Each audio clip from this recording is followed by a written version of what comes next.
예수님 찬양 받으소서.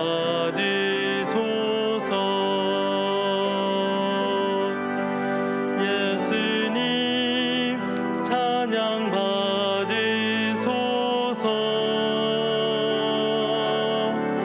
죄 사했네 우리 위해 성령 주셨네. 예수님 찬양 받으소서.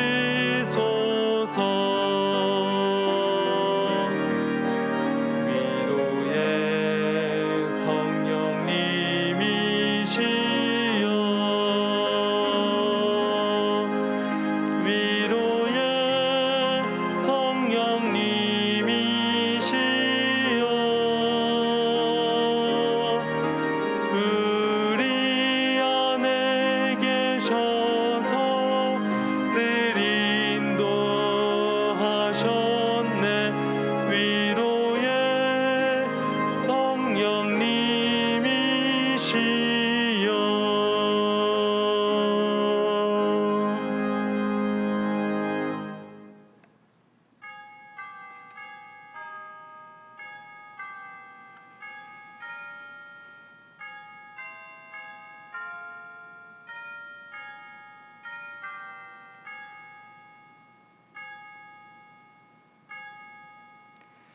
너희는 이 세대를 본받지 말고 오직 마음을 새롭게 함으로 변화를 받아 하나님의 선하시고 기뻐하시고 온전하신 뜻이 무엇인지 분별하도록 하라. 성령 감림절 후 11번째 주일, 예수 그리스도가 나의 구주시며 성령님과 동행하는 삶을 살아가게 하심을 감사합니다. 이 시간 복음의 기쁨을 고백하며 예배자로 나아가는 하나님의 자녀들을 주님의 보혈로 덮어주시고 영원하신 말씀을 따라 영과 진리로 드리는 예배가 되게 하여 주옵소서. 또한 이 예배를 통해 우리 속에 잃어버린 한 영혼을 향한 마음을 품게 하시고 주님의 사랑으로 열방을 품게 하옵소서. 예수 그리스도의 이름으로 기원하옵나이다. 아멘.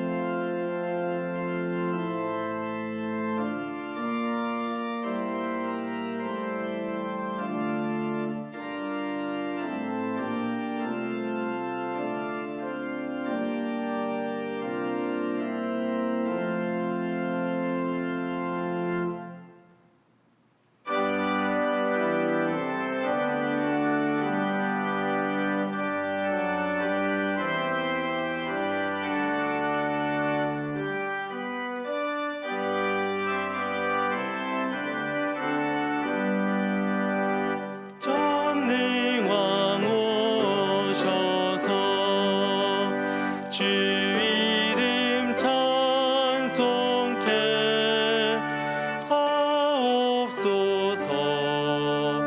영광과 권능의 성부여 오셔서 우리를 다스려 주옵소서.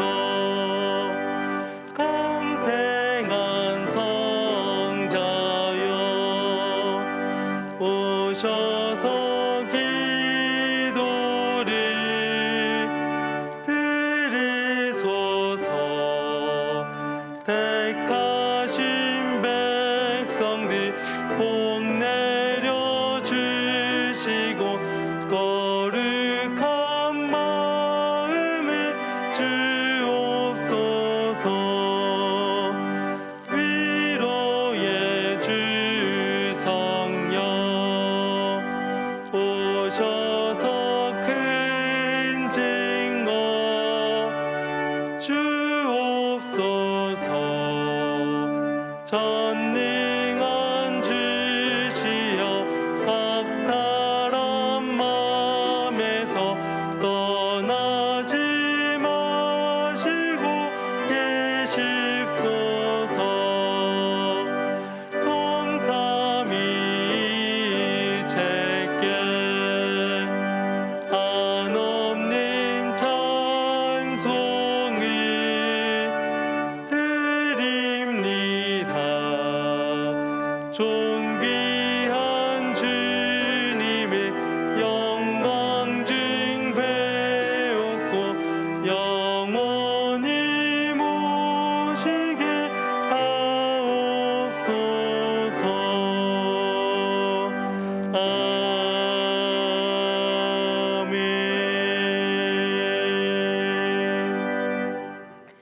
지난 한 주간 우리의 삶을 돌아보며 침묵으로 참회의 기도를 드리겠습니다.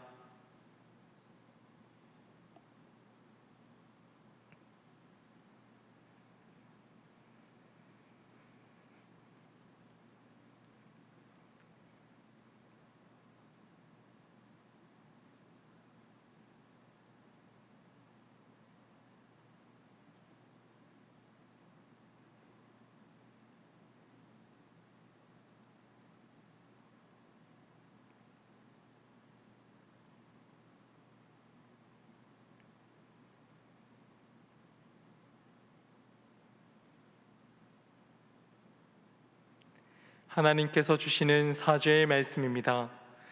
그가 빛 가운데 계신 것 같이 우리도 빛 가운데 행하면 우리가 서로 사귐이 있고 그 아들 예수의 피가 우리를 모든 죄에서 깨끗하게 하실 것이요. 아멘.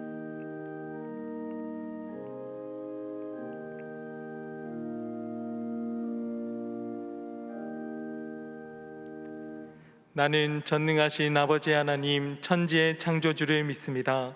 나는 그의 유일하신 아들 우리 주 예수 그리스도를 믿습니다. 그는 성령으로 잉태되어 동정녀 마리아에게서 나시고 본디오 빌라도에게 고난을 받아 십자가에 못 박혀 죽으시고 장사된 지 사흘 만에 죽은 자 가운데서 다시 살아나셨으며 하늘에 오르시어 전능하신 아버지 하나님 우편에 앉아 계시다가 거기로부터 살아있는 자와 죽은 자를 심판하러 오십니다. 나는 성령을 믿으며 거룩한 공교회와 성도의 교제와 죄를 용서받는 것과 몸의 부활과 영생을 믿습니다. 아멘.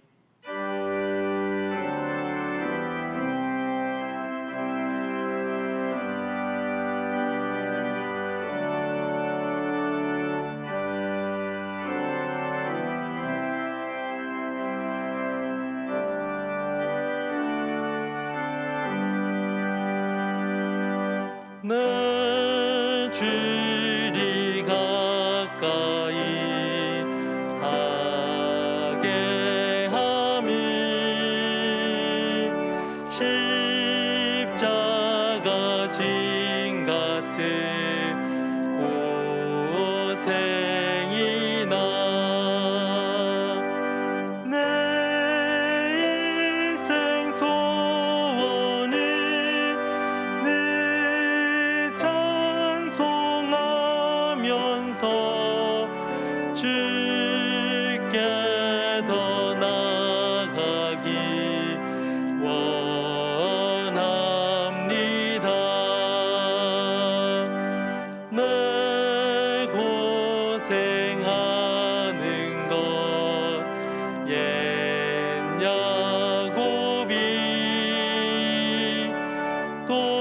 돌베개 베고 잠갔습니다.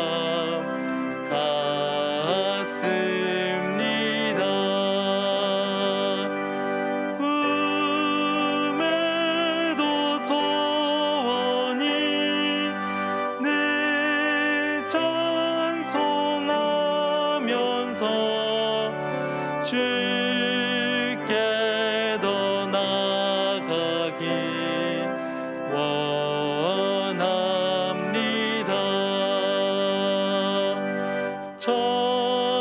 천성에 가는 길 험하여도 생명길 되나니 은혜로다.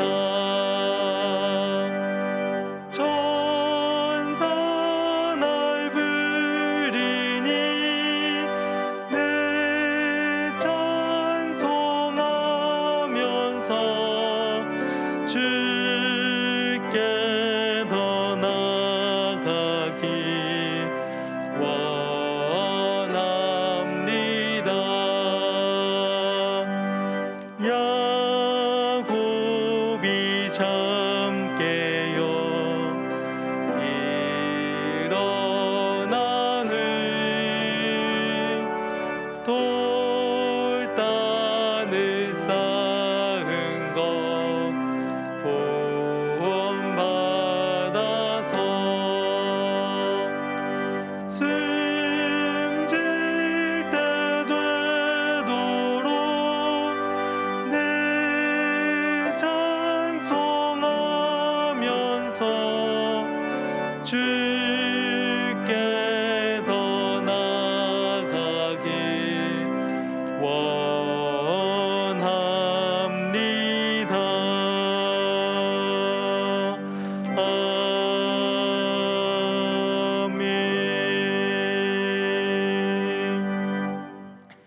이 시간 교회 공동 기도 제목으로 함께 기도드리겠습니다. 첫째, A국에서 사역하시는 최광혜, 조혜원 선교사님 한방 침술 및 구제 사역이 안전하게 진행되고 복음이 전해지도록. 둘째, 지학부 여름가정 성경학교를 통해 다음 세대가 하나님의 창조 세계와 환경을 돌보는 거룩한 청지기로 살아가도록. 셋째, 왜곡된 평등법이 통과되지 않으므로 가정과 자녀들이 바른 가치관을 정립하도록. 담임 목사님의 영육간의 강건함과 가정과 사역을 위해 다 함께 기도하겠습니다. 사랑의 주님, 이 시국 가운데 어려운 가운데서도 주님 앞에 예배 자리를 지키게 하시고 기도로서 주님의 그 뜻을 받들어 나아갈 수 있도록 힘을 허락해 주심을 감사합니다. A국에서 사역하고 계시는 최강혜, 조혜원 선교사님 한방 침술 및 구제 사역이 안전하게 진행되어지고 그곳에 복음이 전해질 수 있도록 성령 하나님이 인도하시고 보호하여 주시옵소서. 지학부 여름가정 성경학교를 통하여서 다음 세대가 하나님의 창조 세계와 환경을 돌보는 거룩한 청지기들로서 바르게 세워질 수 있도록 믿음이 온전히 전하여질 수 있도록 주님께서 보호하시고 인도하여 주옵소서. 왜곡된 평등법이 통과되지 않도록 주님께서 이 나라를 보호하여 주시고 가정과 자녀들이 바른 가치관을 정립할 수 있게 하시며 담임 목사님의 영육간의 강건함을 붙드시고 가정과 사역을 보호하여 주옵소서.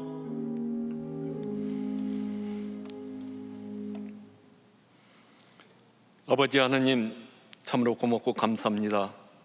8월 둘째 주일 3부 예배를 무더위와 코로나 바이러스가 기승을 부르고 있지만 다 같이 마음을 모아 주의 성전과 각자 있는 처소에서 신령과 진정으로 살아계신 주님께 예배를 드리오니 기뻐 받아 주시옵소서. 하나님, 지금의 무더위와 코로나 바이러스도 돌이켜보면 우리의 재성이 만들어낸 결과인데 누구를 원망하며 탓을 하겠습니까? 그런데 앞으로 이 땅은 지진과 장마와 가뭄과 산불과 더 센 전이 바이러스가 쓰나미같이 우리를 덮쳐올 것인데 우리는 피할 능력이 없기에 오직 전능하신 주님께만 소망을 두고 저희들은 바짝 엎드려 주께 기도하면서 주의 말씀에 순응하게 하옵소서. 하나님, 8월은 우리 민족에게 꿈에도 생각 못한 8.15 해방을 주셨는데 좌우 대립으로 같은 동족끼리 서로가 서로를 죽이는 전쟁으로 낙동강 전선 밑으로 부산만 남았을 때 우리 부모 세대와 믿음의 선배들의 기도로 하나님께서 유엔군을 통해 이 땅 위에 평화와 자유민주주의를 세워주셨는데 우리가 다음 세대에게 역사를 제대로 잘 전달하고 다시는 이 땅에 전쟁이 없게 주께 간절히 기도하여 저 북녘 형제 자매들도 주의 복음을 받아들여 복음으로 남북이 하나 되어 통일을 허락하사 세계 선교를 온전히 실행하는 복된 민족이 되게 하여 주시옵소서. 하나님, 이젠 예전 같은 평범한 일상이 오지 않더라도 이 어렵고 힘든 시기에 먼저 주께 기도하며 잘 준비하여 상황에 맞춰서 적응하고 훈련과 더불어 하나님의 비전을 세워나갈 수 있도록 지혜를 덧입혀 주시옵소서. 우리 청년들이 예전보다 조건이 더 어렵지만 농촌 봉사와 청소년들이 한 곳에 모일 수 없지만 온라인 수련을 통해 영적으로 더욱 성장하는 기회가 되게 하사 우리 청년들과 청소년들이 믿음의 반석에 서게 하옵소서. 하나님, 이 시기를 어렵다고 방관하고 손을 놓고 있으면 결과는 뻔한 것이 나올 수밖에 없음을 깨닫고 그 옛날 믿음의 선배들은 이보다 더 어려운 시기에 목숨과 시간과 물질까지 바쳐 이 땅에 하나님 나라를 세우기에 수고와 헌신함을 이제는 우리 모두가 본받아 울며 씨를 뿌리는 저희들이 다 되게 하여 주시옵소서. 자비하신 주님, 세계 각처가 코로나 전이 바이러스가 만연한 가운데 주의 귀한 복음을 전하는 선교사님들의 건강과 사역을 지켜주시며 특별히 발리 유정 목사님의 주의 의로운 오른손을 치료하여 회복시켜 주셔서 발리 한인교를 잘 섬기며 한글 학교를 통해 복음의 씨앗들이 심겨지는 역사가 일어나게 하옵소서. 동안교회를 이 시대에 기도의 영성이 살아나게 하여 1만 번 동안 성도의 성전 기도를 허락하셨으니 성전에서 기도하는 코로나 종식과 한국교회의 예배 회복과 동안교회의 영적 부흥과 북한의 복음화가 이루어지며 질병에 신음하는 분이 낫게 되며 자녀를 낳기 원하는 가정에 새 생명을 주시며 경제적으로 어려운 모든 분들에게 해결함을 얻을 수 있는 능력을 주시며 기도하는 제목마다 전능하신 주께 응답받아 할렐루야 찬송하게 하소서. 하나님, 김영준 담임 목사님 영적 거장으로 세워주셨으니 영육간에 강건케 하시어 목사님의 사역과 가정에 주의 평강이 임하여 주시옵소서. 이제 주의 말씀을 선포할 때 성령이 임재하여 우리 모두가 주의 음성을 듣는 바 같이 듣게 하셔서 말씀을 듣는 우리 동안의 모든 성도들이 주의 제자의 삶을 그 말씀대로 행하여 지금 어렵고 힘들지만 오직 예수님만 의지하고 끝까지 인내하여 믿음의 결실이 있는 삶이 되게 하옵소서. 그래서 올 한 해 감사 행전을 입술로 고백할 뿐만 아니라 삶으로 증거하며 나타내어 주께 영광 돌리게 하옵소서.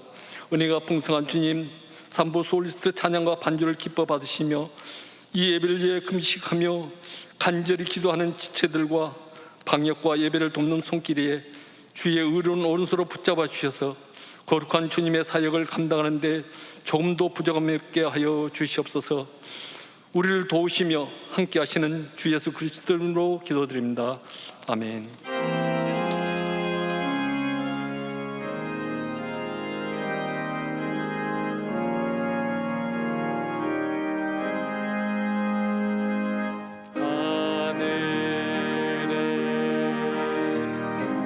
계신 아버지 이름 거룩하사 주님 나라 임하시고 뜻이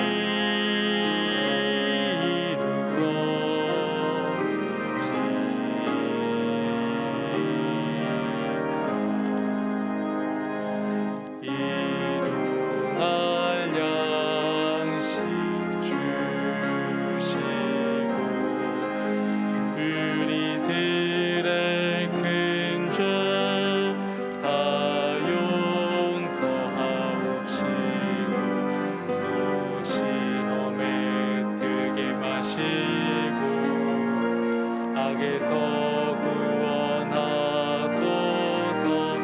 내게 주의 나라 주의 권세 주의 영광 영원히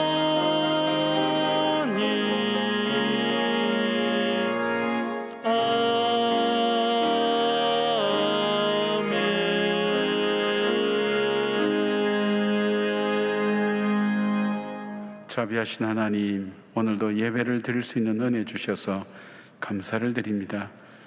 예배당에 나와서 드릴 수는 없지만 우리 각 가정과 있는 처소에서 마음과 정성을 모아여 예배를 드리는 사랑하는 주의 백성들을 이 시간 하늘의 신령한 복과 땅에 기름진 것으로 복 주셔서 은혜 풍성케 하여 주시오며, 야곱이 광야에서 베델 광야에서 주님을 만나며 언약을 맺으며 축복의 하나님 기초를 쌓은 것처럼 하나님 바로 이곳이 하나님이 임재하시는 장소가 되게 하시며 주님께 헌신하고 결단하는 예배의 장소가 될 수 있도록 하나님 사랑하는 우리 성도들의 각 가정과 삶의 현장을 축복하시고 인도하여 주시옵소서. 귀한 예물을 하나님 앞에 구별하여 올려드렸습니다. 아버지, 주님께서 예물을 받아주시고 땅의 것을 드렸지만 하늘 곳간에 쌓아두시고 썩어질 것을 드리지만 썩지 않을 생명으로 구원해 주시는 하나님의 능력을 힘입는 저희들 되게 하시고, 작고 부족하지만 하나님 크고 존귀하게 사용하여 주셔서 주의 큰 역사를 이루는데 복되게 쓰임 받을 수 있도록 도와주시기를 원합니다. 질병과 고난 가운데 있는 우리의 지체들을 살펴주시고 저들이 병상에서 주님을 향한 간절한 마음을 부르짖고 울부짖고 기도할 때에 아버지 그 기도를 들어주시사 그 몸과 마음을 깨끗게 하여 주시고 회복시켜 주시오며 기가 막힐 웅덩이와 수렁에서 하나님 어떻게 해야 될지 모르는 답답한 주의 자녀들 위해 주님 오늘 말씀이 힘이 되게 하시고 새로운 삶의 이정표가 되게 하시며 하나님 우리에게 능력과 은혜를 더하시는 주님께서 위로 하늘부터 부어주시는 놀라운 은혜로 풍성케 하여 주시기를 간절히 빌고 원합니다. 어둠과 악한의 영이 역사하지 못하도록 성령께서 지켜주시고 주의 보혈의 피로 죄 씻음 받은 성도의 기쁨과 감격을 가지고 드리는 예배가 되게 하여 주시옵소서. 주께서 우리 성도들 가정과 산업의 현장과 생업의 현장을 축복하여 주시고 자녀 손들 위해 복과 은혜를 베풀어 주셔서 주님과 동행하는 믿음의 걸음 되게 하시고 아무리 어려움 중에 있다 할지라도 이 어려움을 디딤돌 삼아서 다시 일어서는 놀라운 주의 은혜가 넘치게 하시옵소서. 우리의 마음과 중심을 다해 드린 예배를 받으시는 우리 주 예수 그리스도의 이름으로 기도드리옵나이다. 아멘. 할렐루야. 예배를 드리는 여러분들을 주님의 이름으로 축복하고 환영합니다. 여러분이 있는 처소에서 함께 드리는 그 예배가 정말 야곱이 베델에서 주님을 만난 그 기쁨과 감격의 예배가 되기를 바랍니다.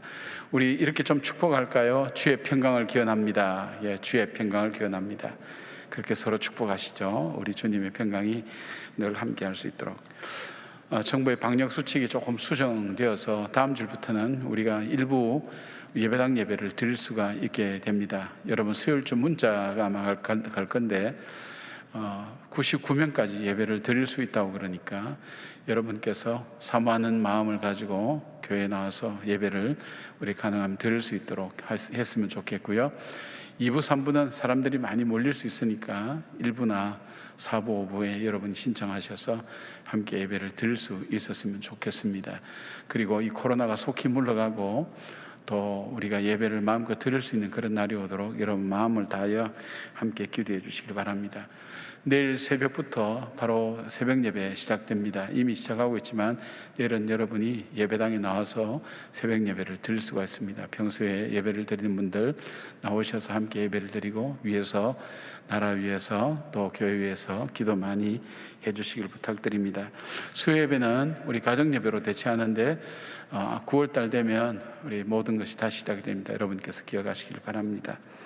지금 교육훈련과 또 여름 사역들 여러분 또 1만 번 성도 성전기도 그다음에 중보기도 훈련 또 금식기도로 또 바나바로 성경일동학교로 또 우리 교육부에서는 어와나 또 이 성경학교로 함께 우리가 모이고 훈련받는 것 우리 주보 참고하시고 영상 참고하셔서 여러분께서 연락하셔서 우리 자녀들에게 이 신앙의 공백 기간이 되지 않도록 그렇게 해주시면 고맙겠습니다.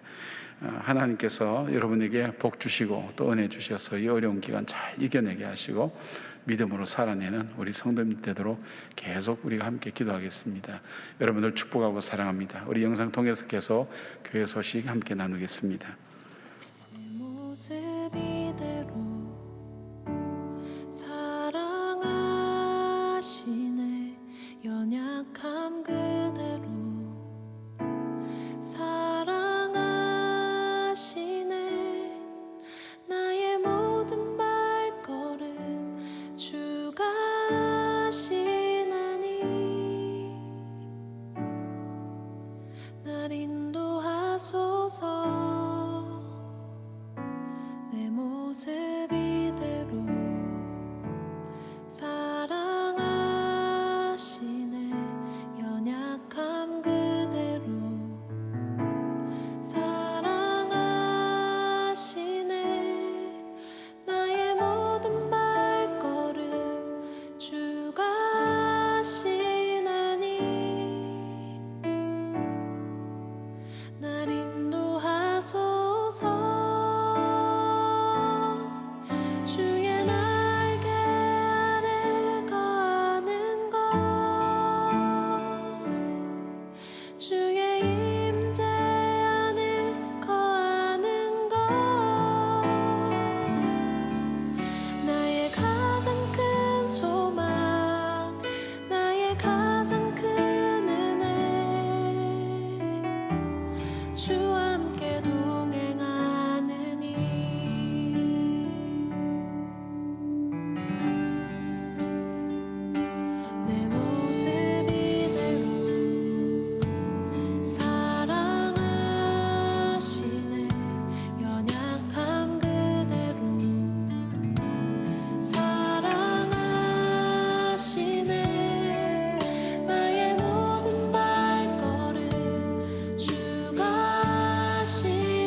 오늘 우리에게 주시는 하나님 말씀은 요한복음 14장 22절에서 24절 말씀입니다. 다 함께 일어나셔서 하나님의 말씀을 경청하겠습니다. 가룟신 아닌 유다가 이르되 주여 어찌하여 자기를 우리에게는 나타내시고 세상에는 아니하려 하시나이까? 예수께서 대답하여 이르시되 사람이 나를 사랑하면 내 말을 지키리니 내 아버지께서 그를 사랑하실 것이요 우리가 그에게 가서 거처를 그와 함께 하리라. 나를 사랑하지 아니하는 자는 내 말을 지키지 아니하나니 너희가 듣는 말은 내 말이 아니요 나를 보내신 아버지의 말씀이니라. 이것은 하나님의 말씀입니다. 아멘.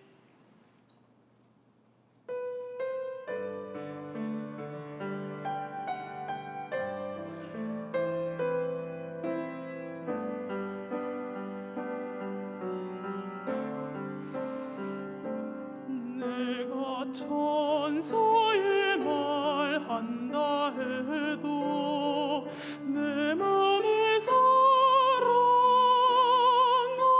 없으면 내가 참 지식과 믿음 있어도 아무 소용 없으니 서늘한 게 믿음이 있어도 나 있는 모든 것 줄지라도 나 자신 다 주어도 아무 소용없네 사랑은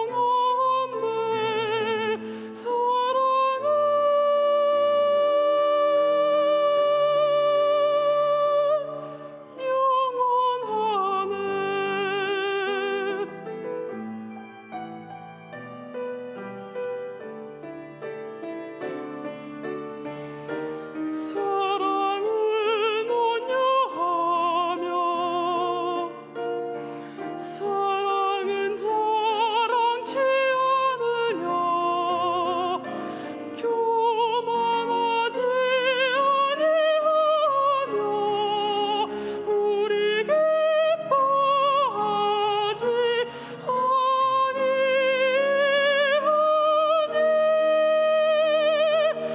내가 천사의 말한다 해도 내 맘에 사랑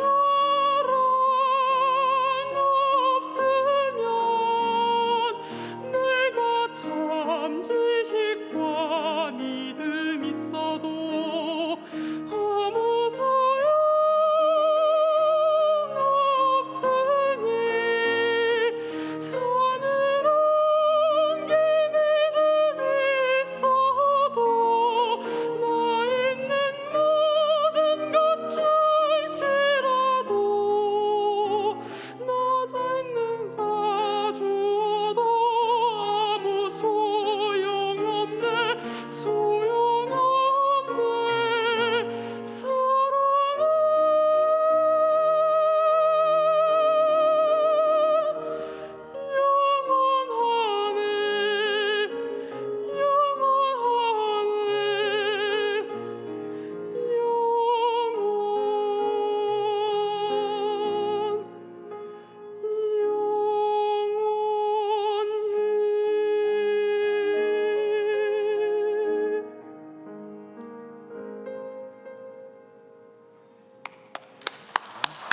아멘. 나태주 시인의 풀꽃이라는 시를 한 번쯤은 들어보셨을 것입니다. 짧은 시입니다. 자세히 보아야 예쁘다. 오래 보아야 사랑스럽다. 너도 그렇다. 참 짧지만 함축적인 의미를 많이 담고 있죠. 보잘것없는 잡초를 보면서 그 평범함 속에 담겨 있는 아름다움을 노래한 시입니다. 우리나라의 잡초학으로 독일에서 박사학위를 받고 1984년부터 2012년까지 고려대학교 환경생태공학부에서 가르쳤던 강병화 교수님이 계십니다. 이분은 30여 년간 풀을 연구하기 위해서 전국 방방곡곡을 다 다녔고, 그래서 1700종 7천여 점의 종자를 채취하였습니다. 작년에는 대한민국 환경 대상을 수상하게 됐죠. 수많은 잡초를 채취하면서 이분이 만나고 난 다음에 결론은 세상에 잡초라는 것은 없다는 겁니다. 다 의미가 있고 그만한 가치를 갖고 있다는 겁니다. 그분이 쓴 글 중에 이런 글이 있습니다. 엄밀한 의미에서 잡초는 없다. 밀밭에 벼가 나면 잡초이다. 보리밭에 밀이 나면 또한 잡초이다. 상황에 따라 잡초가 되는 것이다. 산삼도 원래 잡초였을 것이다. 잡초가 산삼이 된 것이다. 우리는 인생을 살면서 어느 날 갑자기 문득 내 자신이 가치없게 여겨질 때가 많습니다. 나는 수많은 사람 중에 그냥 한 사람에 불과한 그런 작은 존재에 불과하고 남들이 주목해서 봐주는 그런 가치를 갖고 있거나 또 그럴 만한 면도 없는 그냥 지극히 평범한 사람이다. 군중 속에 묻혀서 나는 아무것도 아니라는 생각 때문에 은근히 외로워지고 힘들어질 때가 있죠. 그리고 내가 이렇게 노력하고 애쓴다고 누가 알아줄까 하는 그런 마음을 가지고 살아갈 때가 있습니다. 그런 분들이 있다면 오늘 이 성경에서 소개하고 있는 이 가롯잇 아닌 유다, 이 유다의 삶에 우리가 한번 주목해야 될 필요가 있습니다. 오죽 이분에 대해서 소개할 말이 없었으면 가롯 유다와 구별된 그런 유다라는 그런 의미의 표현을 썼겠는가 하는 생각을 우리가 해보게 됩니다. 아마 제자들 중에도 그렇게 존재감이 있는 그런 사람은 아니었을 것입니다. 그러나 하나님께서는 바로 이 가롯잇 아닌 유다, 이름 없는 이 사람을 통해서 세계의 역사를 바꾸고 복음의 역사, 생명을 구하는 크고 놀라운 일을 맡기신 거 보면 그분은 잡초처럼 살았지만, 잡초의 삶이라고 생각될 수 있었지만 정말 그는 산삼처럼 큰 역할을 했던 사람인 것을 보게 됩니다. 오늘 내 인생이 어쩌면 사람들 보기에 잡초처럼 보잘것없고 사람들이 가치 있게 생각하지 않을지 모르지만 정말 하나님 앞에 산삼처럼 내 인생이 쓰여지는 삶이 되기를 원한다면 오늘 이 유다의 삶이 어떠했는가를 우리가 살펴보면서 앞으로 우리의 남은 삶을 정말 가치 있고 의미 있게 살아가는 그런 우리가 되었으면 좋겠습니다. 먼저 유다는 첫 번째로 하나님을 찬양하는 사람이었습니다. 유다라는 이름 자체가 찬양이라는 뜻으로 좋은 이름입니다. 그러나 가롯 유다 이후에 이 기독교 문화권에서는 이 유다라는 이름을 쓰는 것은 거의 없습니다. 마태복음과 마가복음에는 12명의 제자를 소개할 때 이 사람을 다데오라고 그렇게 부르고 있고, 누가복음과 사도행전은 야고보의 아들 유다 혹은 그냥 유다라고 그렇게 기록하고 있습니다. 오늘 본문에는 가롯잇 아닌 유다라고 가롯 유다와 구별하여 기록하고 있죠. 그래서 성경학자들은 아마 유다가 본명이고 다데오는 별명이었을 것이다, 그렇게 생각합니다. 유다는 아마 제자들 사이에서 평소에 이 주님을, 하나님을 찬양하는 삶을 살았다고 그렇게 여겨집니다. 아마 이름값을 하고 살았다고 볼 수 있죠. 자기 이름에 맞는 그 값을 하고 살았다고 볼 수 있습니다. 찬양이 뭐죠? 찬양은 그 대상이 하나님입니다. 그리고 이 찬양의 내용은 하나님께서 행하신 일에 대해서 인정을 하고 그 하나님 행하신 일을 칭찬하는 일입니다. 하나님께서 행하신 일, 오늘 내가 살아가는 내 삶 속에 일어난 일들 속에 그냥 이건 우연히 세상이 재수가 없어서 재수가 좋아서 이런 것이 아니라 하나님이 내 삶 속에 함께 하셨습니다. 그리고 그 하나님 참 잘하셨습니다. 오늘 아침에 뜨는 태양을 바라보면서 정말 하나님 창조하신 세계가 놀랍습니다. 태양이 떠오릅니다. 주님 참 멋있습니다. 잘하셨습니다. 이렇게 주님이 행하신 일을 칭찬하는 것, 이것을 찬양이라고 합니다. 우리는 그냥 노래 부르고 찬송가 부르고 이것이 찬양인데, 찬양의 원래의 의미는 그것이 아니라 하나님을 향하여 하나님이 행하신 일을 인정하고 그리고 그 하나님을 칭찬하고 하나님에 대해서 존경과 사랑을 올려드리는 것을 말합니다. 그래서 이 찬양한다는 것은 바로 범사의 하나님을 인정한다는 것과 마찬가지입니다. A.B. 브루스라는 성경학자가 쓴 12제자의 훈련이라는 책을 보면, 초대교회 문서를 보면 유다라는 이름 가진 유다가 예수님에 대해서 불평하고 있을 때에 또 다른 이름을 가진 유다는 찬양하고 있었다고 그렇게 적고 있는 걸 보면 바로 이 유다는 주님을 찬양하는 삶을 늘 같이 살았다고 그렇게 볼 수 있습니다. 여러분, 찬양이라는 것을 우리가 좀 더 이해하기 쉽게 해서 이 유다라는 이름이 어떻게 해서 나오게 된지 한번 살펴볼 수 있도록 하겠습니다. 여러분이 잘 아시는 것처럼 야곱에게는 두 아내가 있었습니다. 그 언니 레아와 그 동생 라헬, 이 두 자매가 야곱의 아내였습니다. 근데 야곱은 라헬만을 사랑을 했습니다.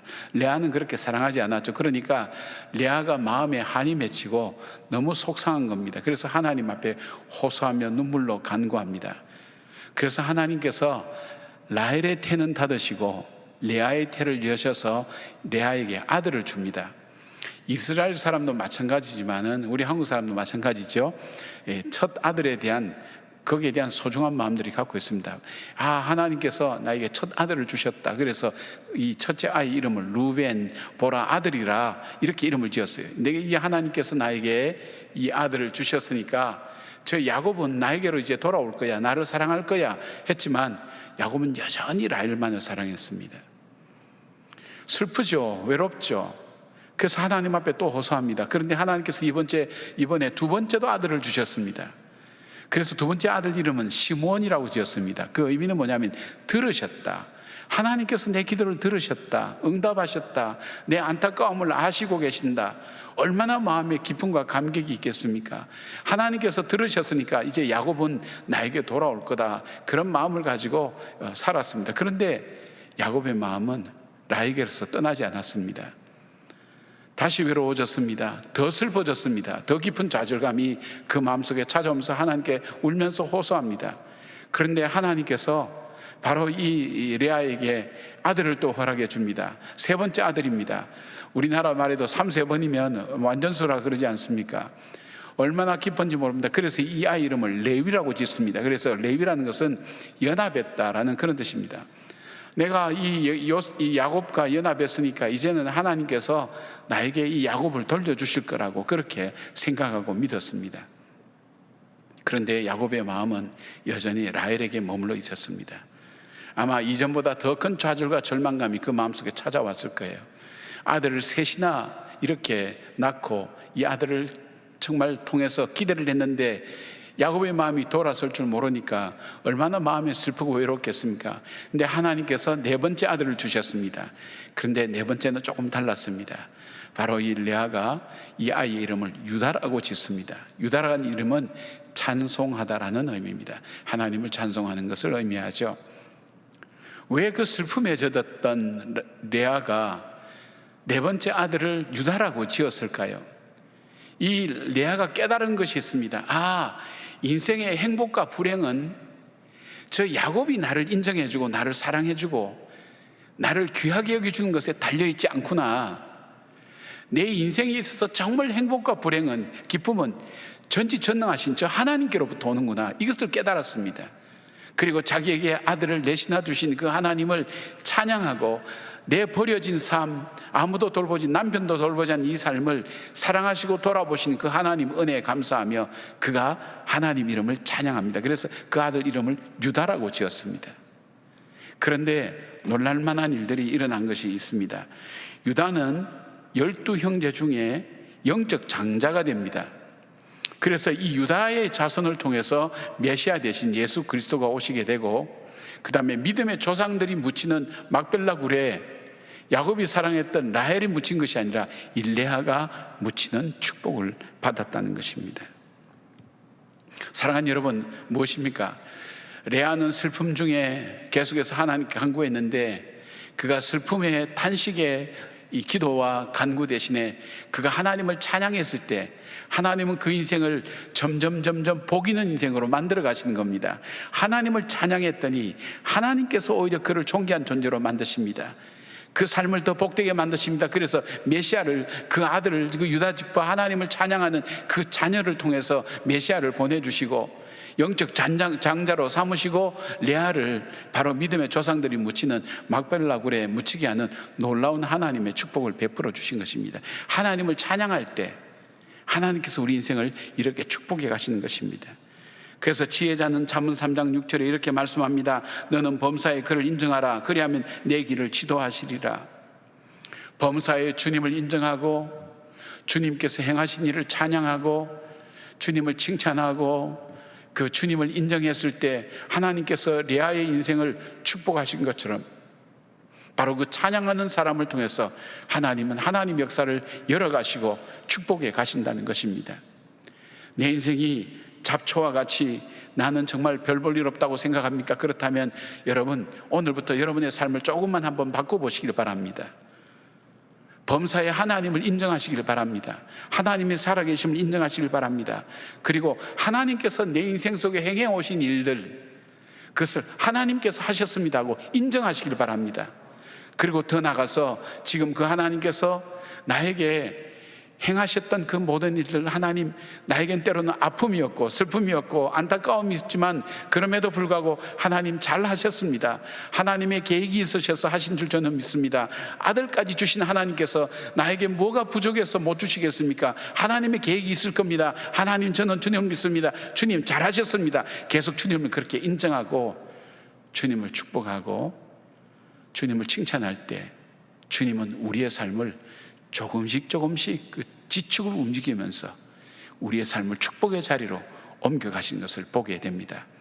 들풀처럼 보잘것없는 인생 낙담하지 마시고 오늘부터 하나님을 찬양하시고 하나님을 인정하시고 하나님을 높여드릴 때에 그 하나님께서 축복하시는 하나님께서 우리의 삶을 생사화복을 주관하시는 우리의 삶을 주님께서 나의 삶을 선하게 인도하셔서 복 있는 인생으로 세워간다는 것, 들풀 같은 인생을 산산처럼 그렇게 쓰도록 인도해 가신다는 것을 기억하면서 그런 축복의 삶을 사는 여러분들 되시길 바랍니다.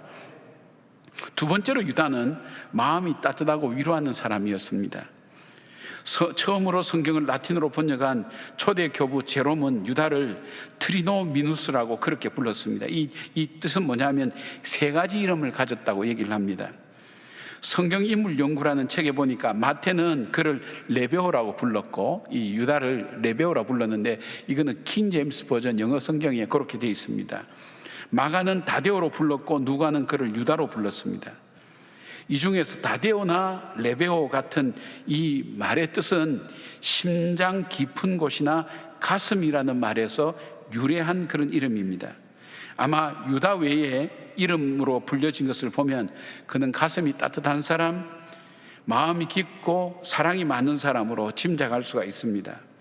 겉으로는 드러나지 않지만 공동체 안에서 그들을 결속시키고 사명을 감당하게 만드는 일, 그런 힘들은 바로 따뜻한 위로와 성금의 마음이라는 것을 알 수가 있죠. 여러분, 집에서도 그렇잖아요. 우리가 아내가 밥을 하더라도 당연히 할 일이지만 아이들과 남편이 참 고맙다고 맛있게 먹었다고 격려해 줄 때 어떤 마음이 생기냐면 그 일을 기쁨으로 하게 됩니다. 지속적으로 하고 싶은 마음이 생깁니다. 그리고 감사함으로 그 일을 감당하는 마음이 생기면서 그 일이 계속해서 진행이 되어지죠. 그리고 그렇지 못하면 그만두고 싶습니다.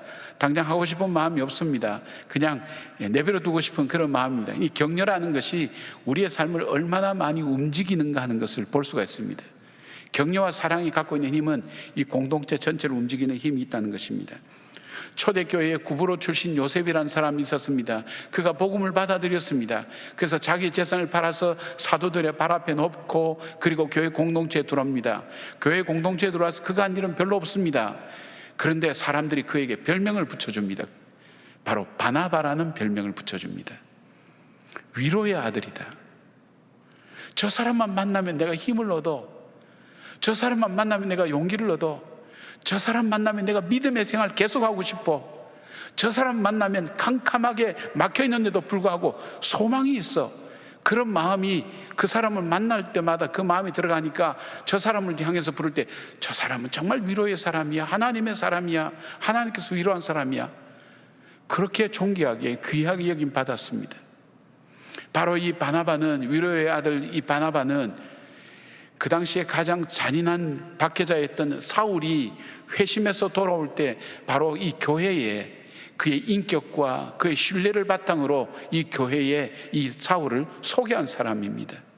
뿐만 아닙니다. 안디옥에 갔을 때에 바로 이 자기 고향에 있는 다소에 있는 바로 이 사울을 데려다가 그 교회에서 같이 목회를 했습니다. 그래서 사울이 바울이 되도록 만드는 일에 크게 기여했던 사람이 바로 이 바나바입니다. 바로 초대교회 역사를 써갖고, 그리고 우리가 생각하는 이 서신서를 쓰는데 대단한 역할을 했던 바울 서신이 바로 이 바나바라는 사람의 이 뒤에 섬김이 없었으면 불가능했다는 것입니다. 후에 그는 1차 전도 여행 때 도망갔던 자기 조카 마가를 데리고 따로 구브로로 갑니다. 가서 그 마가를 다시 가르치고 양육하면서 초대교회에 가장 필요한 인물로 만들어가는 것을 보게 됩니다. 격려의 힘, 따뜻한 사랑의 힘, 심장 깊은 곳에서부터 나오는 그 따스함은 바로 예수님의 사랑을 전하는 능력과 힘이 있고, 공동체를 엮어서 묶어가는 큰 힘이 있는 것을 보게 됩니다. 예수님의 제자 공동체 구성원을 여러분 한번 보십시오. 예수님의 제자 공동체 중에 적어도 12명 중에 4명은 가슴에 칼을 품고 다니는 사람이었습니다. 열렬당원이었습니다. 가슴에 칼을 품는다는 것은 언제든지 누구든지 나의 마음과 생각과 다른 사람은 내가 언제든지 찔러 죽일 수 있다는 생각을 가지고 칼을 준비해서 갖고 다니는 사람인데, 이 사람하고 한 공동체를 이루어서 여러분 같이 먹고 잔다고 생각해 보십시오. 거기에 평안이 있습니까? 기쁨이 있습니까? 늘 두려움이 있을 거예요. 게다가 거기에는 편견이 심한 사람이 있었어요. 나사렛에서 무슨 선한 것이 나겠느냐고. 이 편견이 있는 사람은, 세상에 편견을 없애면 전쟁의 70%가 없어진다는 거예요. 편견이 있는 사람은 공동체에 하나가 될 수가 없어요. 게다가 서로가 높은 사람 되려고 노력하는 사람들이 있습니다. 서로 높은 사람 되려고, 나를 주님의 좌편에 우편에 앉게 해달라고 얘기하는 권력욕이라 그럴까요? 명예욕이라 그럴까요? 그런 욕심을 가지고 있는 사람은 공동체에서 튀는 행동을 합니다. 하나가 될 수가 없습니다. 그리고 이해타산이 굉장히 밝은 사람이 있었습니다. 뭐든지 계산해서 현실적으로 판단해내는 사람, 빌립 같은 사람이 있었죠. 그리고 돈으로 모든 것을 계산하는 사람, 가룟유다 같은 사람, 속을 알 수 없는 사람이 그 속에 있었습니다. 여러분, 이것이 예수님의 제자 공동체입니다. 여러분 중에 아마 가정에서도 마찬가지지만, 여러분 사회 활동하면서, 그룹 활동하면서 정말 의심하고 부정적인 도마 같은 사람 한 사람 있으면 정말 괴롭습니다. 공동체가 하나가 안 됩니다. 자기 고집만 내세우고 자기 신념만 옳다고 생각하고 자기만 맞다고 얘기하는 사람이 있으면 흩어지고 안 됩니다.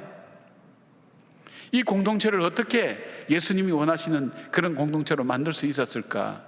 물론 예수님의 가르치심과 이적과 기적이 있지만, 바로 이 말씀 속에서 볼 때 바로 이 유다라는 이 사람이 보이지 않게 사람들의 마음을, 서로 제자들 마음을 격려하고 위로하고 다독거리고, 그리고 다시금 주의 길이 무엇인지를 보게 만드는, 그것을 하나 되게 만드는 힘이, 바로 이 따뜻한 힘이 바로 이 유다 속에 있었지 않는가 생각을 해봅니다. 여러분, 교회를 세워나가는 사람이 누굽니까? 좋은 목사님, 좋은 리더를 만나는 것도 참 중요한 일입니다. 그러나 정말 교회를 세우는 사람은 자기가 있는 자리에서 예수님께서 내게 주신 그 사랑을 기억하며 내가 돌아봐야 될 사람에게 따뜻한 말과 진실된 마음으로 그 사람을 위로하고 살펴주고, 그리고 이끌어주는, 그를 통해서 역사하시는 하나님의 뜻을 알려주고 깨우쳐주는, 아니야, 문제가 많은 것 같지만 주님께는 길이 있어, 염려하지 마, 그렇게 얘기하면서 그 사람 마음을, 희망을 주고 소망을 주고 주님께로 가까이 갈 수 있도록 하는, 바로 그 사람 때문에 교회가 유지되고 교회가 아름다운 공동체로 만들어져 간다는 것입니다. 남들이 알아주든 알지 못하든 묵묵하게 1만 성도 그 교회 나와서 같이 1시간 동안 교회를 위하여, 이 나라를 위하여 기도하는 그 사람들, 예배를 위하여 금식하며 남들이 알아주든 알아주지 않든 금식하며 하나님 앞에 이 예배가 복된 예배가 되도록 하는 그 사람들, 바로 그런 사람들이 교회를 세워나가고 교회를 유지시켜 나가고 교회를 이어갑니다. 이름은 없죠. 하나님은 기억하고 계신다는 겁니다. 하나님은 존귀하고 귀하게 쓰신다는 것입니다. 바로 유다가 그런 사람이었습니다. 바로 잡초 같은 그 인생을 통해서 하나님께서 존귀하고 귀하게 쓸 수 있는 사람이 어떤 사람일까요? 용기와 격려와 희망과 생명을 줄 아는 사람, 그 사람을 통해서 주님을 사용하셔서 역사하신다는 거예요. 여러분, 신방을 가보면 이 가정 구성원을 보면 깨질 수밖에 없어요. 박살날 수밖에 없어요. 콩가루 집안이에요. 근데 이 가정이 괜찮단 말이에요. 유지가 되고 그래도 바로 살아간단 말이에요. 보면 가정 안에 반드시 이 바나바 같은 사람이 있어요. 그 가족들 안에. 그 사람 때문에 지금 이 가정이 유지되고 있구나 하는 걸 안단 말이에요. 이 가정이 가정답게 굴러갈 수 있는 거예요. 그 사람 때문에. 교회도 마찬가지예요. 그 사람이 복된 사람이에요. 하나님께서 그 사람을 통해서 하나님의 거룩한 역사를 이루어 간다는 것입니다. 이 유다가 그런 사람이었습니다. 사랑하는 여러분, 유다처럼 여러분이 속한 가정에서, 직장이나 또 교회에서, 목장에서 정말 내가 일부러 찾아가서 하지는 못할 망정 내게 주어지는 사람들, 내가 만나는 사람들에게 이 바나바처럼 위로하고 격려하고 가슴 따뜻하게 서로 품어주고 안아주는 그 사랑을 여러분이 실천하며 나갈 때에 주님께서는 바로 여러분들을 통해서 하나님의 거룩하고 놀라운 일들을 행해 나가시는 겁니다. 잡초 같은 인생을 변화시켜 산산처럼 사용되게 하시고 하나님 나라에서 크고 존귀하게 쓴다는 사실을 기억하면서 여러분 따뜻하게 사랑으로 품어주고 격려해주고 주의 영으로 새롭게 해주는 그런 사람들이 되시기를 주님의 이름으로 축원합니다. 세 번째로 유다는 선교적 마음을 가지고 있었던 사람이었습니다. 레바오 다데오 유다라는 이름을 가진 제자가 나타난 곳은 단 한 차례 오늘 이 본문 요한복음밖에는 없습니다. 예수님께서 다락방에서 십자가에 잡히시긴 전날 고별 강연을 하실 때입니다. 예수님께서 14장 21절에 나의 계명을 지키는 자라야 나를 사랑하는 자니 나를 사랑하는 자는 내 아버지께 사랑을 받을 것이요 나도 그를 사랑하여 그에게 나를 나타내리라 말씀하실 때 가롯인 아닌 유다가 22절을 이렇게 질문합니다. 가롯인 아닌 유다가 이르되 주여 어찌하여 우리에게는 나타내시고 세상에는 아니하려 하시나이까? 이 질문의 뜻은 무엇입니까? 그토록 메시아 되시는 주님께서 왜 우리에게만 알려주시고 이 세상 사람들에게는 이 사실을 알리려고 하지 않습니까? 라는 질문입니다. 주님, 예수 그리스도께서 메시아 되시는 것, 참 구세주 되시고 구원주 되시고 생명 되시고 소망 되시고 방패 되시고 요새 되시는 그 놀라운 그 주님, 이 백성이 모두 갈급해하고 있지 않습니까? 인생 자체가 슬픔과 고통이 가득한 이 세상 속에 참된 희망을 찾아볼 수 없는 이곳에 참 희망이 되시고 참 구원해 주신 바로 그 주님을 우리에게는 보여주시는데 왜 이 세상에는 나타내려고 하지 않습니까? 이 질문 아닙니까? 얼마나 안타까운 마음이 있습니까? 그리고 이 복음이 나만의 복음이 아니라 이것을 필요로 하는 다른 사람에게도 전해져야 될 메시지라고 그렇게 지금 질문하고 있는 겁니다. 주님께서 대답하시죠. 나를 사랑하고 내 사랑 안에 거하면 나를 볼 수 있고 나를 전할 수 있다고 말씀합니다. 이 말씀을 따라서 유다는 정말 주님을 사랑했던 사람이라고 그렇게 전해지고 있습니다. 그리고 그는 마지막까지 이 복음이 나만의 복음이 아니라 바로 이 복음을 기다리는 수많은 사람의 복음이 되는 그 간절함을 가지고 그는 이 복음을 증거했다고 그렇게 얘기하고 있습니다.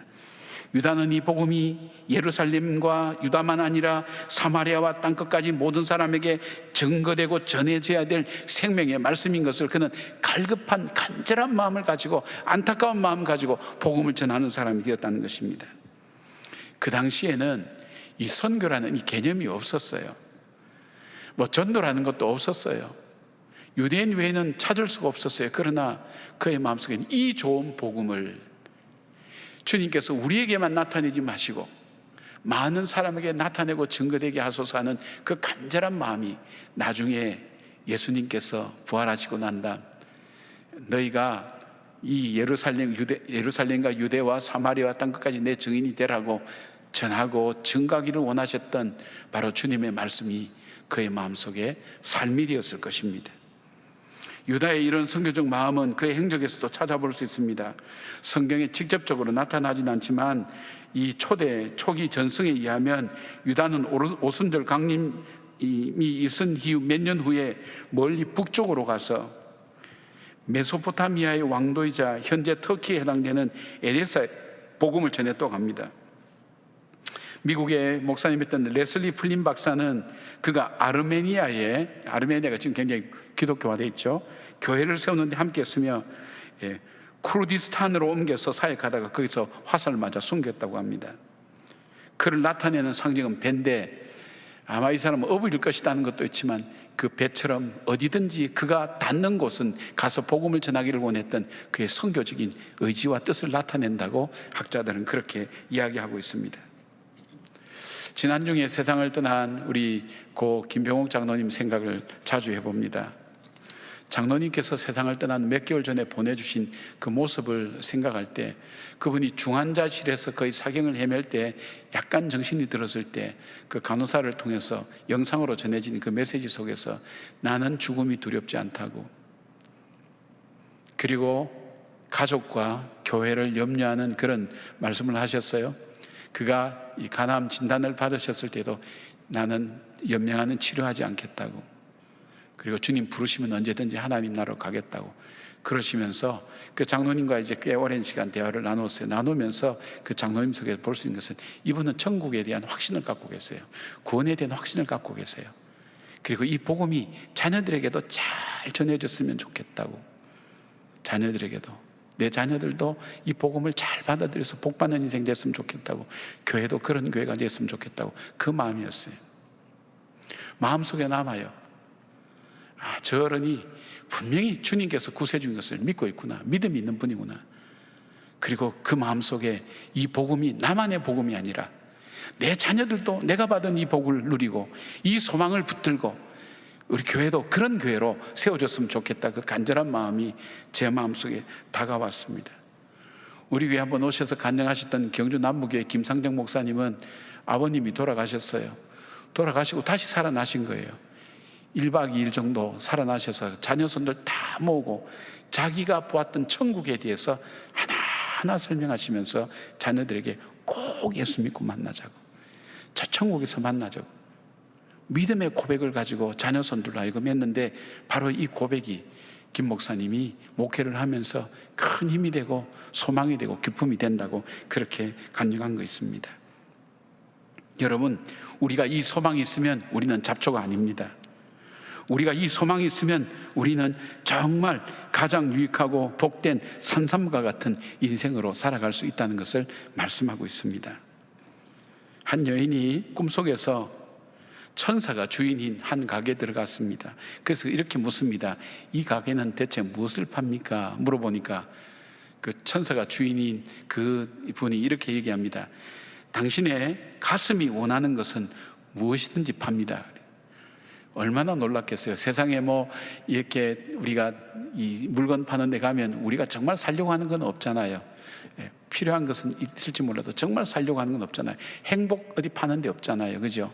사랑 어디 파는 데 없잖아요. 그래서 이분이 이런 얘기합니다. 마음의 평화와 사랑과 지혜와 행복과 자유를 주세요. 팔아주세요. 이렇게 했더니 그분이 이렇게 얘기합니다.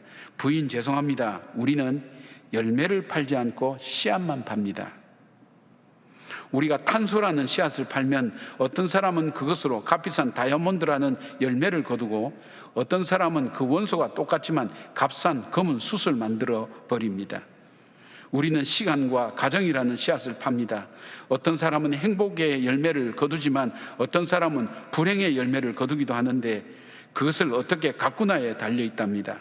우리는 단지 씨앗만 판매합니다. 그렇습니다.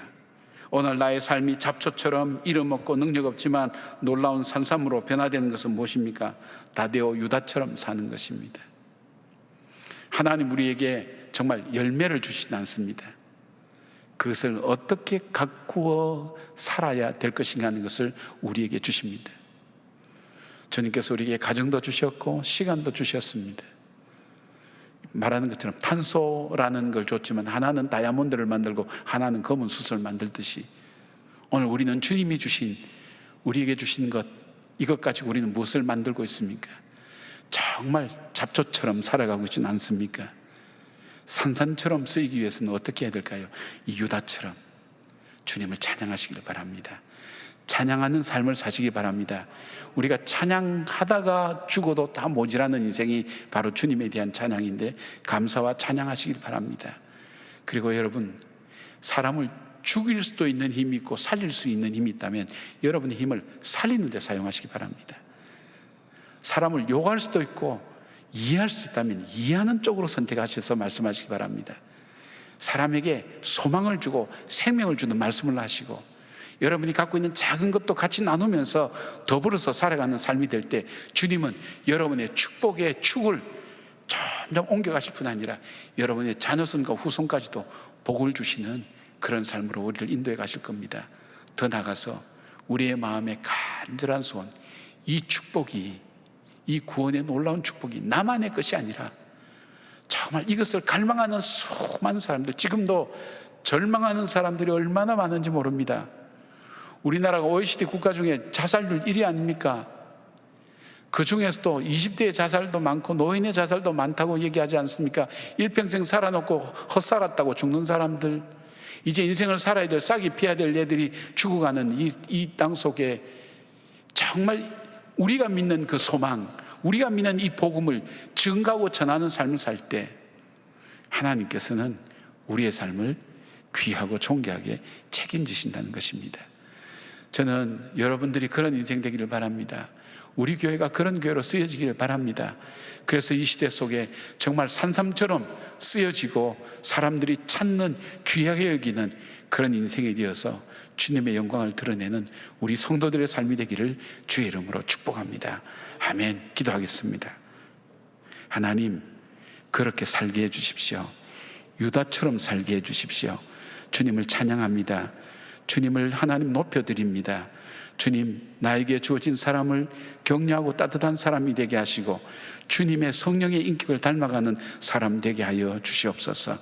그리고 주님, 이 축복이 나만의 축복이 아니라 우리 가족의 축복이 되게 하시고 정말 절망하고 좌절하는 사람의 축복이 되게 하셔서 많은 사람을 옳은 대로 인도하는 사람에게 하늘의 별처럼 빛나게 하시는 주의 놀랍고 존귀 여김이, 축복이 그 가정 가운데, 삶 가운데 넘칠 수 있도록 도와주시옵소서. 예수님의 이름으로 기도드리옵나이다. 아멘. 다 함께 일어나셔서 찬송가 380장 찬양하겠습니다.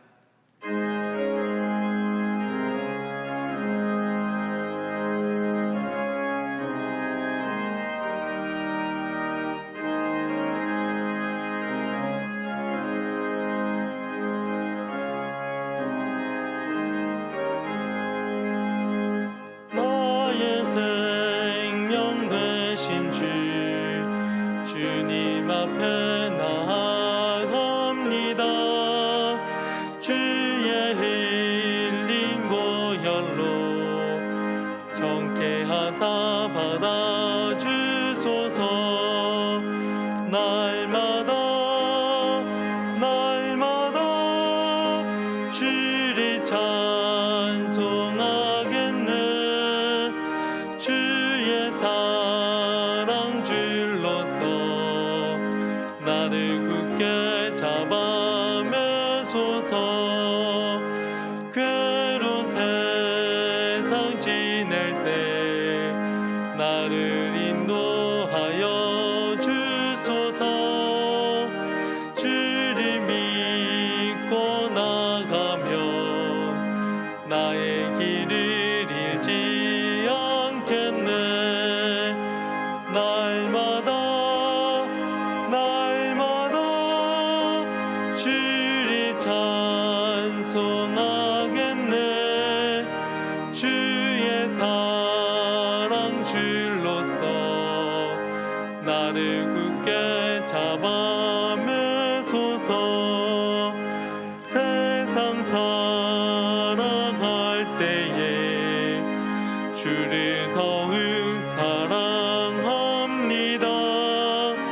밝고 빛난 천국에 나의 영혼 들어가겠네. 날마다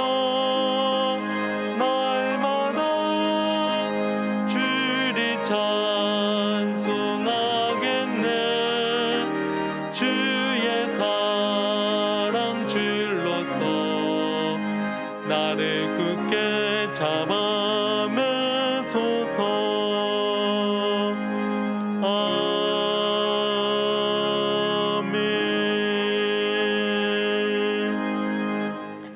시편 91편을 믿음으로 선포하시겠습니다.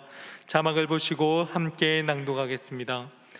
지존자의 은밀한 곳에 거주하며 전능자의 그늘 아래에 사는 자여, 나는 여호와를 향하여 말하기를 그는 나의 피난처요 나의 요새요 내가 의뢰하는 하나님이라 하리니, 이는 그가 너를 새 사냥꾼의 올무에서와 심한 전염병에서 건지실 것이미로다. 그가 너를 그의 깃으로 덮으시리니 내가 그의 날개 아래에 피하리로다. 그의 진실함은 방패와 손방패가 되시나니, 너는 밤에 찾아오는 공포와 낮에 날아드는 화살과 어두울 때 퍼지는 전염병과 밝을 때 닥쳐오는 재앙을 두려워하지 아니하리로다. 1000명이 내 왼쪽에서 10,000명이 내 오른쪽에서 엎드러지나 이 재앙이 내게 가까이 하지 못하리로다. 오직 너는 똑똑히 보리니 악인들의 보응을 내가 보리로다. 내가 말하기를 여호와는 나의 피난처시라 하고 지존자를 너의 거처로 삼았으므로 화가 내게 미치지 못하며 재앙이 내 장막에 가까이 오지 못하리니, 그가 너를 위하여 그의 천사들을 명령하사 내 모든 길에서 너를 지키게 하심이라. 그들이 그들의 손으로 너를 붙들어 발이 돌에 부딪히지 아니하게 하리로다. 내가 사자와 독사를 밟으며 젊은 사자와 뱀을 발로 누르리로다. 하나님이 이르시되 그가 나를 사랑한즉 내가 그를 건지리라. 그가 내 이름을 안즉 내가 그를 높이리라. 그가 내게 간구하리니 내가 그에게 응답하리라. 그들이 환난 당할 때에 내가 그와 함께하여 그를 건지고 영화롭게 하리라. 내가 그를 장수하게 함으로 그를 만족하게 하며 나의 구원을 그에게 보이리라 하시도다. 아멘.